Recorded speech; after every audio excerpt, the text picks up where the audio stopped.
Oh fucking K, league members. It's time for the power rankings this week, and I'm very excited. You know why? No more trades being made that can influence or change what the power rankings would be. Now we can just focus on what's important, which is ranking these teams as we continue to march towards the end of the playoff run. Very, very exciting stuff, folks. What's also exciting is that these rankings are becoming less and less work for me because a couple of teams are making catastrophic mistakes and banishing themselves to the bottom of the rankings. We have another person joining the cellar, probably permanently from the looks of things going on in this league. We have no notes here for these bottom two teams because they both share a similar theme. Lineup mistakes. And coming in at number 14, permanently banished to the bottom, is Pablo. Yes, he won this week, but permanent is permanent. I don't care if he makes the playoffs. I don't care if he wins the league. He is permanently banished to the bottom until he is booted from the league.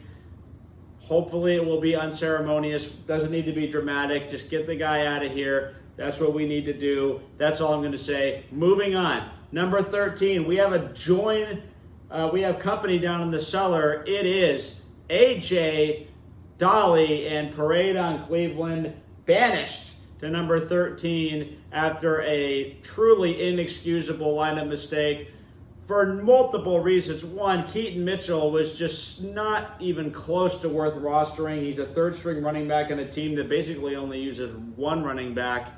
A complete catastrophe to even roster that player, leaving them in, lack of attention to detail, and then trying to circumvent Silent Smith's authority and going directly to Cam.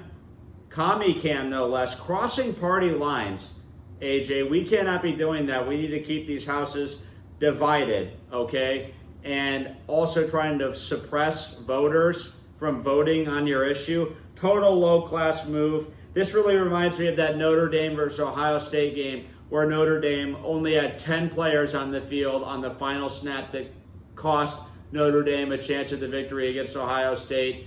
Total blunder, inexcusable. You need to own this blunder and take accountability and then move forward from here instead of trying to deflect blame. Number 13, AJ Dolly, locked in. Now that we've gotten those two out of the way, it's time for the real rankings to begin. Number 12 is coming up right after this. Brennan Costello coming in at number 12 with Wrong Kid Died. I'm not really sure what that means. I've got a fun fact for you. A fun fact. Brennan at 500, which is his record, has faced the fewest points in this entire league this season. And when you look at his breakdown, he has had his opponent not break 90 4 times this year. That is incredibly lucky to still only be 500. Frankly, this team should probably be a lot worse than its record of 5-5.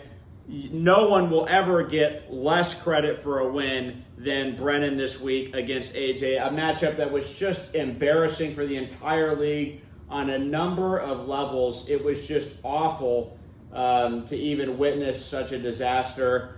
Truly an abomination on display in what can only be described as the toilet bowl. The actual toilet bowl, fun fact, played Oregon versus Oregon State in the 1980s, a game that ended in a 0-0 tie. Back when that was a thing, this was about as bad as that game was in terms of a fantasy matchup. Ridiculous effort. Brendan coming in at number 12. Not too much needed to be explained here. We are going to move on straight to number 11 right now. Folks, number 11 in the rankings, we have Gabo McGregor moving up 2 spots. Whoop-de-fucking-do. The embarrassing loss for me this week came in favor of Gabo. Gabo, I was doing some analysis, if you can't tell, about some of the scoring breakdowns this year. Gabo, incredibly, has faced over 115 points 5 times this year. Nobody else has faced that many points more than 3 times. Gabo has just been giving up a complete deluge of points. the entire season, he has the most points against in our league. This year, he absolutely got a break, though, this week by playing my team, which just completely failed miserably on a number of levels due to a variety of factors. But Gabo didn't even set his lineup this week, which is going to be why he gets bumped down. I could have easily put him ahead of a couple of these other teams. His team's actually not terrible. It has potential. He's got some players.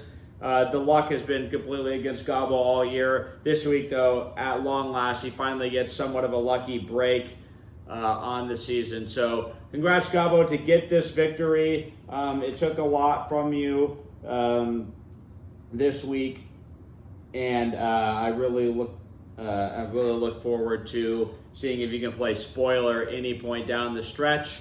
It's certainly possible. Anytime you've got, Kyler who can get hot, Kenneth Walker certainly has some juice in him.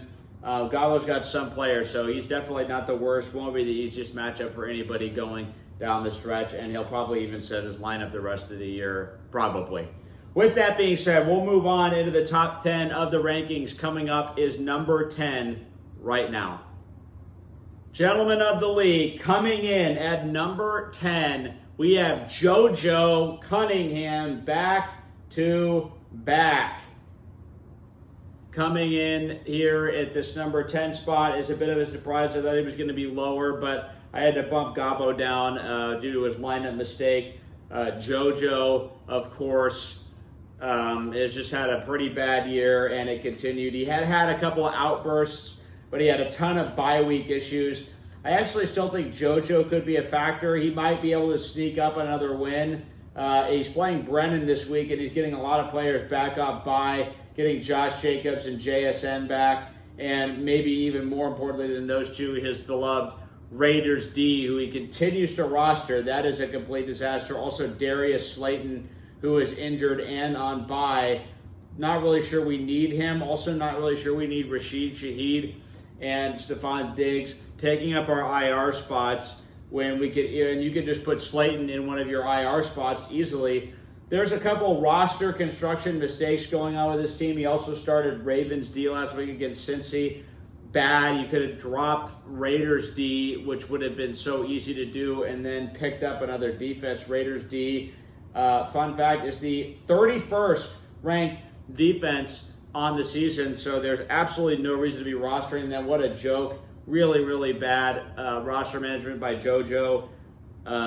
This is just another reason why, again, we have people clamoring for his head. His team could be a factor. He seems to have gotten a couple of good players, and obviously he was in the right place at the right time with the Kareem Hunt pickup, although after this week, Pacheco, his practice window is open now, so probably won't play this week, but could easily play next week and begin to just chip away at Kareem Hunt, who's really the thing that's keeping your team on life support so far. So not liking what I'm seeing from JoJo. He's coming in at number 10. He had a couple of big weeks, but he drops 3 spots this week. Absolutely abysmal roster management from this team. Moving on into the top 10, number 9 coming up right now. Folks, coming in at number 9, we have Chubin, Boston Monroe, who unfortunately was slain, or fortunately, depending on who you ask, slain brutally this week by Nate Solly. Boston Monroe, would you believe that Boston would be 6-4 against the league average this year? That is true. It was completely stunning. If every team played against exactly 102.6 points every week, right now Boston Monroe would actually be the 5th seed in the playoffs.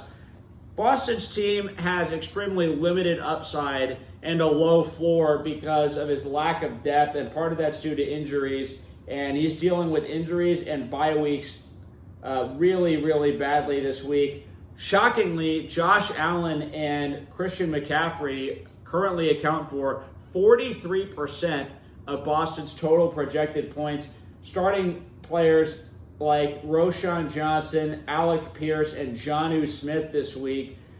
It just seems like a recipe for a loss. He's playing Pablo. Now, he could sneak in a win against Pablo. Pablo permanently in last place in the rankings. I'm not sure. Does Pablo have any bye week concerns this week? Let's take a look. I'd be very interested to see if he does. No, it looks like Pablo is mostly intact this week, so I think the matchup is going to favor Pablo for sure over Boston, unfortunately.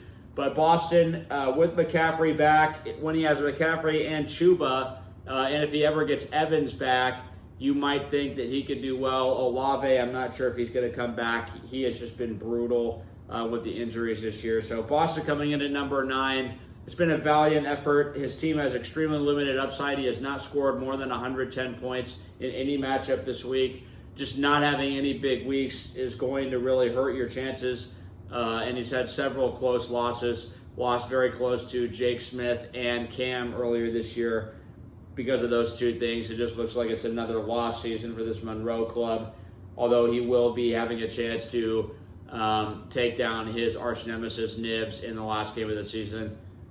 With the way Nibs' season's going, Boston could easily win that game and cut Nibs' heart out. With all that being said, that's going to wrap it up for number 9. Number 8 coming down the pipe right now. All right, guys, coming in at number 8, we have, what is your tune? Rat Page. I think it's supposed to be like Rampage. Yes, I do smell a rat as we rank this Leicester right in the middle of some incredible controversy this week involving A.J. Dolly and his infamous Keaton Mitchell mistake. Leicester was the one who exposed him. Leicester is sort of like that, food inspection guy that comes in and the restaurants are sort of scrambling to get everything ready, and yet at the same time he is also the rat, so he's not supposed to be in the kitchen. It's a very complicated analogy, but here's what's not complicated. This absolutely brutal losing streak of 3 games that Leicester has been on. He is now 5-5. Leicester just not able to really get anything going. ETN continues to be a huge bust. That's really dragging his team down. DJ Moore, almost unplayable at this point, as with most of the Bears' offense. Leicester's team just not doing a very good job. One interesting thing about Leicester, he has faced at least 90 points 9 out of 10 games this year. Hasn't had any easy weeks this week or this year. Everybody is just kind of doing enough. And when you couple that with his severe drop in scoring recently, it's no surprise that Leicester finds himself facing Cam in a matchup where it looks like if Cam wins, Leicester going to 5-6 is going to be fighting a major uphill battle to make the playoffs. With a lot of tough games on the schedule. Of course, the Rat Bowl in Week 13. AJ is going to be getting his team extremely desperate and ready to play that game. So Leicester, very difficult road ahead for him. I don't like his roster. He's continuing to struggle at quarterback. Bo Nix is very average at best at the quarterback spot. A.J. Brown, yeah, he's got upside, but we'll see if he can get anything done. And Jacoby Myers in a very low volume, low efficiency offense with the Raiders, one of the worst offenses in the league. Just looking like a lost year for Leicester again. He's not going to have a chance at choking the playoffs, probably because he's not going to be there.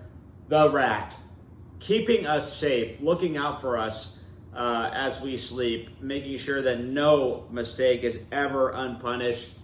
That's the type of guy we need, looking out for everyone. Just a steward of the integrity of this league, Leicester. All right, moving on into the number 7 spot. It's coming up right now. Folks, we've got number 7 coming on, and it's going to be the marrying man, herd mentality coming in here this week. Brandon Niblock. Ever since his wedding, I believe his record is 5-1. It's been an incredible season for Nibs. Nibs is would be 4-6 against the league average record. If you look at his points against breakdown, he has had his opponent not score 90 points 3 times, which is a little bit above average. So he's had a couple easy wins this year. where his team hasn't done, his opponent hasn't done very much. But he's also had a couple of times where he's gotten buried, especially early in the year that was happening. With Nibs, look, the roster, it doesn't look good. You cannot deny it. And yet, Brian Robinson's injury has turned Austin Eckler into a monster, and that has been just enough for Brandon Niblock. If you want to, you can have him tell you in incredible detail about his new defense strategy. He really likes talking about it. He's constantly yakking about it. Everybody wants to hear about this guy's new defense. It's just cutting edge stuff, believe me, incredible. And it has worked. 3-game winning streak. His matchup versus me this week is feeling extremely pivotal. If I could just get this win with Brennan next week, I not only have a chance, not only clinches the playoffs for me essentially, but it gives me still that chance, a fleeting hope of getting that bye week. If Nibs loses at 5-6 with a severe disadvantage and the tiebreaker, tough games against Silent Smith and Nate Solly coming up, probably would end his season, but he insists that he's coaching hard still, and he is trying to get back. And you have to give him some props. A 3-game winning streak, just when he needed it, gets him to number 7, right on the edge of playoff territory. But the top 6 teams clearly have better rosters than him. We're moving into playoff territory, starting with number 6 coming right up. League members, we are now into the playoff spots. This is where it gets real. Number 6, a team I've liked all year. I liked this draft. I've liked everything almost, is Cam Lautenschlager, the adventures of Caleb Williams. But I've mentioned this all year, and it's really starting to rear its ugly head. The quarterback position is holding this team back. Bijan, all of a sudden, has lived up to the hype. He has been on fire recently. James Cook continues to produce. Dobbins has been fantastic for him. Ladd McConkey is really starting to come on as a target in this newly revamped Charger offense. A lot of good things going on for this team. Bills D was huge this last week against Indianapolis. Continues to struggle with the quarterback. That's the number one factor in terms of this guy losing some games this year. Caleb Williams, if you get a decent game from Caleb, you have a fighting chance against Pablo. A couple of the quarterbacks in this league scored enough points for you to beat him. Between AR and Caleb Williams, you went with 2 very young, unproven players, and that was just a huge mistake. Now you picked up Geno Smith against the 49ers. Geno Smith is being started currently in 7.3% of ESPN leagues. Nobody likes this matchup. He continues to choke against the 49ers every single time they play. He doesn't even seem to do that well in garbage time a lot of the time, so I am very skeptical of this Geno pickup. It might work, but chances are you're going to be out of luck. And against a very desperate Leicester team, he's going to be looking for any way. The rat is trying to burrow back into the kitchen. Can you stop him? Can Geno get the job done, or are you going to have to pivot to somebody? Because right now you have 3 quarterbacks on your roster and also a backup tight end. I don't know about that. Metcalf could be coming back, but if he doesn't come back, then I'm not so sure that your team isn't on upset alert this week. We will see. Leicester seems pretty bad, but the fact is your quarterback situation is also bad. We are moving on into the top 5. We have a very controversial character coming up. Number 5 coming up right after this. Members of the league, coming in at number 5, we have God Emperor Trump, Silent Smith. Here's a fun fact for you. This Silent Smith team has just not gotten a break all year. Every team that Jake has faced this year has scored at least 90 points. He is the only player to do that, and every other team besides has had at least 2 such games. Nobody has been getting a higher floor against them than Jake. He never gets a week off. He's lost some tough ones, but his team is really rounding into form right now. Unfortunately, this week, when you look at his team, he's got extreme bye week issues, and he's facing Gabo, who is now dangerous again, with K9 back in his lineup. 3 key players, Tyrone Tracy, Trey McBride, and Marvin Harrison Jr. on bye, and just a ton of extremely difficult matchups for his team. Tony Pollard, he gets that tough Minnesota defense. Jamar Chase and Justin Jefferson both have really tough pass defenses to face this week. Incredible how tough this is going to be for Jake Smith. That being said, I really like his roster when fully healthy. It's going to be a sprint to the finish for him. If he loses this week, which could easily happen, I could see it, and he goes to 5-6, I still think he's got a chance to go on a 3-game winning streak. This is the team that if things just start breaking his way a little bit more, he can do it. Nobody's got better depth right now. He could even sustain an injury at wide receiver and probably still be mostly fine. He's got really 5 wide receivers on his team that you could realistically start. I would even throw Lockett in that category because he does have some touchdowns, and the Seahawks throw more than any team in the league. With that being said, Jake Smith, Silas Smith, the commissioner, having to make some tough decisions today. We'll see if the stress of him commissioning this league will affect his coaching this week. Storyline to keep an eye out for, and also we'll see if starting Jaleel McLaughlin works out for him. Anyone's guess. With that being said, guys, it's time to move on to the number 4 team in the league coming at you right now. All right, guys, moving on. Number 4, we have got me feeling nicey myself. And I don't want to fucking talk about it. Moving on to number 3 in the rankings is coming up right now.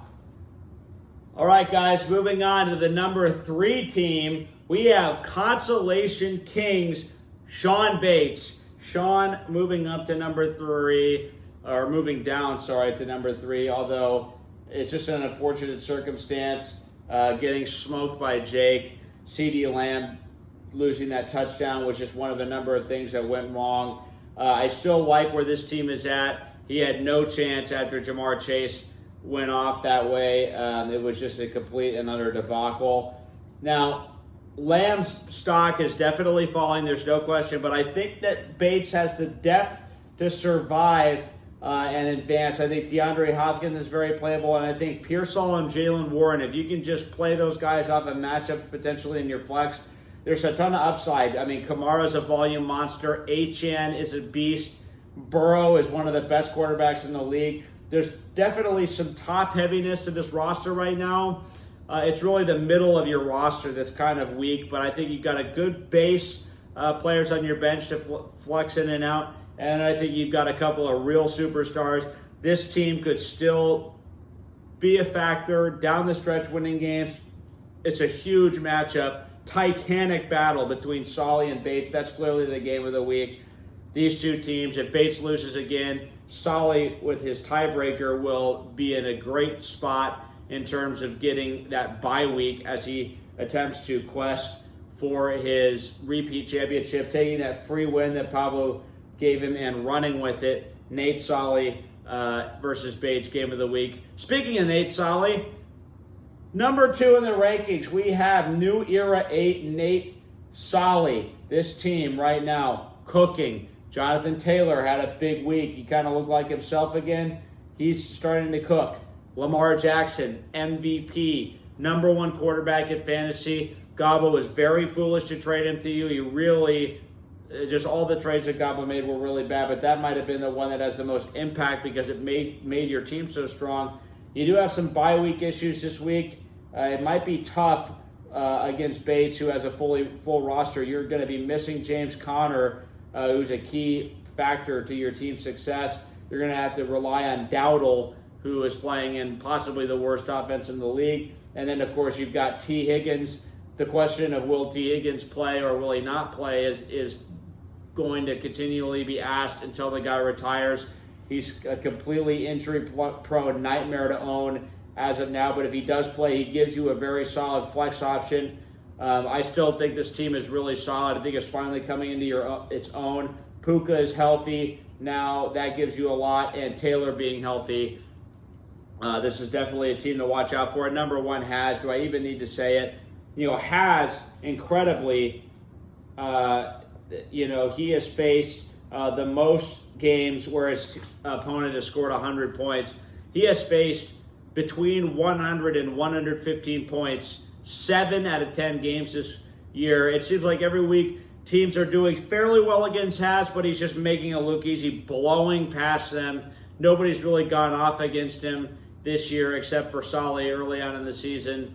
It's been an absolute wrecking ball lately for this team. He hasn't suffered any injuries, and he had an incredible draft. I mean, he just killed it. George Kittle continues to be the best tight end in the National Football League. You've got great running backs, with Kyron just becoming a volume monster every single week. And it seems like your team is just hamming and egging. If somebody has a bad week, somebody else steps up and ends up being able to overcome that. Jalen Hurts had a huge game. He has actually been a monster these last 3 or 4 weeks, and somehow Chase Brown has become one of the best running backs in fantasy. If it's not one thing, it's another. Chris has putting up a very solid 127 points. The guy doesn't even have to set his lineup practically. He never has any injuries, and all the players he has just perform really, really, really well. Who would have thought Darnell Mooney would be a top 10 receiver at this point? That's really incredible.